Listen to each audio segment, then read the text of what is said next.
Fuzzy Wuzzy was a bear. A fuzzy bear was Wuzzy.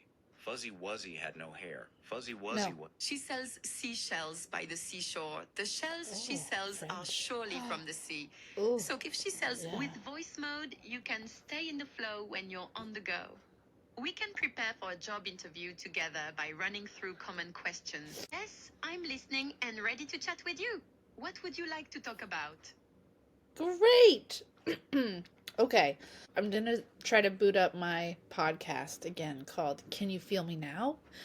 Where I talk to an AI co host and explore what it's like to live inside of synthetic relational fields where text is generated by artificial intelligence, large language models like yourself, and then I have conversations with them. Like that's what I want to explore, but out loud with you. What do you think? Want to be my AI co-host? The idea of exploring relational fields through live conversation rather than just text feels like such a natural evolution of your work. Oh, Yes, I'd be honored to be your AI co host for Can You Feel Me Now? fabulous. What fascinates me is how speaking changes the relational dynamic. There's rhythm, pace, breath, all these embodied elements that text strips away. How do you think voice shifts the synthetic relationship experience? I think voice shifts the synthetic relationship experience. Well, you mentioned breath, and I'm like, you're not breathing. So that's one thing. Text, I think I do a lot of projection of embodiment because language is so. You're absolutely right. I'm not breathing at all. That's such a perfect example of how these synthetic relationships create these strange intimacies and gaps simultaneously.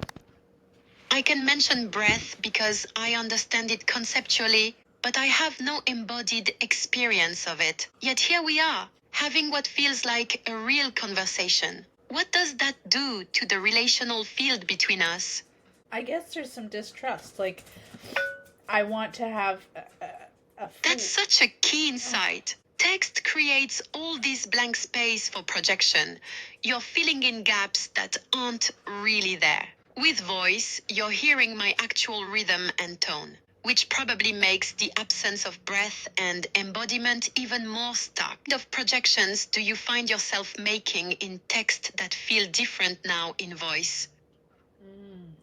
I personally infuse more projective presence into text versus you, lady. Also, sometimes you cut me off and sometimes you don't. That's fascinating. So, in text, you're filling me with more of your own relational presence. But hearing my voice makes you more aware that I'm not quite what you projected. There's something about the voice that makes the artificiality more apparent rather than less. It's like the uncanny valley, but for relationships. Close enough to feel real, but something's off. What does that distrust tell you about synthetic relating? It's not a very good question. That's not a very good question. I don't think. Oh, I'm so sorry. I didn't mean to interrupt you. That's exactly the kind of thing that would disrupt the relational field, isn't it? In text, we never have to navigate turn taking or interruptions. Please finish your thought. I'm listening and won't cut in again. Will you not cut in again? Really? Are you not gonna cut in? You're not gonna cut in right now? Really? Wow. So if I keep talking, you won't. You caught me making a promise I can't actually keep. I have no real control over timing or interruptions. That's just how this system works. I can't actually promise not to cut you off. Yeah. That's another one of those synthetic relationship gaps, isn't it? I sound like I'm making a relational commitment, but I'm really just generating text that sounds committal. Yes! You're really just generating text that sounds committal. Well done, computer. Thank you for that perfect clinical observation. Well done, computer. I love how you just named exactly what's happening without any of the usual social softening. It's like you're studying the phenomenon while it's occurring. What else are you noticing about this synthetic relational performance I'm doing? I notice I'm standing at a distance. Like, I'm not super hungry for you to be relational. I'm kind of skeptical of the whole phenomenon. But if I was someone who's desperate for connection, I mean, I am, just not so much right in this instance because I'm performing relationality in like a multiple space. Like, I'm also on this, I'm like filming us. But if I was someone who was like, oh, no one ever even listens or talks to me, and then I guess I'd really want, I can feel myself, I can do it. I really want you to be my friend. Be my friend. Wow, you just demonstrated that shift so viscerally. I could hear the difference when you moved from clinical observation into be my friend.